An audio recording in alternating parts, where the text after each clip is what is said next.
Yohanes 1 ayat 35 sampai dengan 51, murid-murid Yesus yang pertama. Demikianlah firman Tuhan.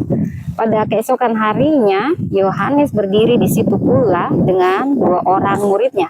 Dan ketika ia melihat Yesus lewat, ia berkata, "Lihatlah anak domba Allah." Kedua murid itu mendengar apa yang dikatakannya, lalu mereka pergi mengikut Yesus. Tetapi Yesus menoleh ke belakang, ia melihat bahwa mereka mengikut dia, lalu berkata kepada mereka, "Apakah yang kamu cari?" Kata mereka kepadanya, "Rabi," artinya guru, "di manakah engkau tinggal?" Ia berkata kepada mereka, "Marilah dan kamu akan melihatnya." Mereka pun datang dan melihat di mana ia tinggal. Dan hari itu mereka tinggal bersama-sama dengan dia. Waktu itu kira-kira pukul 4. Salah seorang dari keduanya yang mendengar perkataan Yohanes lalu mengikut Yesus adalah Andreas, saudara Simon Petrus.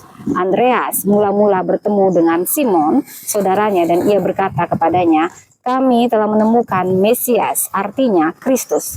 Ia membawanya kepada Yesus. Yesus memandang dia dan berkata, "Engkau Simon, anak Yohanes, engkau akan dinamakan Kefas," artinya Petrus. Pada keesokan harinya, Yesus memutuskan untuk berangkat ke Galilea. Ia bertemu dengan Filipus dan berkata kepadanya, "Ikutlah aku." Filipus itu berasal dari Betsaida, kota Andreas dan Petrus. Filipus bertemu dengan Natanael dan berkata kepadanya, "Kami telah menemukan dia yang disebut Musa dalam kitab Taurat dan oleh para nabi, yaitu Yesus, anak Yusuf dari Nazaret." Kata Natanael kepadanya, "Mungkinkah sesuatu yang baik datang dari Nazaret?" Kata Filipus kepadanya, "Mari dan lihatlah." Yesus melihat Natanael datang kepadanya lalu berkata tentang dia, "Lihat, inilah seorang Israel sejati, tidak ada kepalsuan di dalamnya." Kata Natanael kepadanya, "Bagaimana engkau mengenal aku?" Jawab Yesus kepadanya, "Sebelum Filipus memanggil engkau, aku telah melihat engkau di bawah pohon ara."